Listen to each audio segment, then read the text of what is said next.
আন্তর্জাতিক ফিফা প্রীতি ম্যাচে চাইনিজ তাইপির কাছে ৪-০ গোলে হেরেছে বাংলাদেশ নারী দল। হতাশার হারেও স্বপ্না শামসুন্নাহারদের পারফরম্যান্সে অসন্তুষ্ট নন কোচ পিটার বাটলার।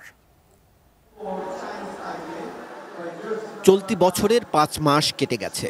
এই প্রথম আন্তর্জাতিক ম্যাচ খেলতে নামলেন তহুরা স্বপ্নারা। দীর্ঘদিন প্রতিদ্বন্দ্বিতামূলক ম্যাচ না খেলার নেতিবাচক প্রভাবই দেখা গেল চাইনিজ তাইপের বিপক্ষে ফিফা প্রীতি ম্যাচেও। কিংস এরিনায় যা দেখল প্রায় ১৫০০ দর্শক। র্যাঙ্কিংয়ে বিশাল ব্যবধান, কিন্তু বল রিসিভ কিংবা দেয়া নেয়ায় সাবিনাদের পুরো নবিশ মনে হলো। তাই তো প্রথম ২৬ মিনিটেই ৩ গোল খেয়ে বসে তারা।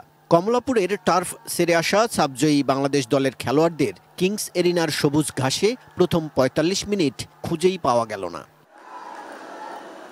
দ্বিতীয়ার্ধে সাবিনা সহ কয়েকজনকে তুলে নেন কোচ, গুছিয়ে নেন শামসুন্নাহাররা।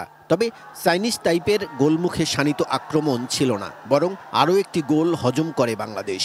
পরাজয়কে হতাশার বললেও মেয়েদের খেলায় অসন্তুষ্ট নন কোচ পিটার বাটলার। এটা হতাশার, তবে আমরা চেষ্টা করেছি। শামসুন্নাহার, স্বপ্না, তহুরারা নিজেদের জায়গা থেকে সর্বোচ্চটা দিয়ে পরাজয়ের ব্যবধান কমানোর জন্য লড়েছে। তবে এটা ঠিক, দ্বিতীয় ম্যাচে এই ভুলগুলো হবে না।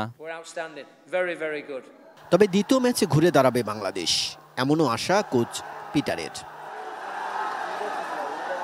কাজল রায়, এটিএন নিউজ, ঢাকা।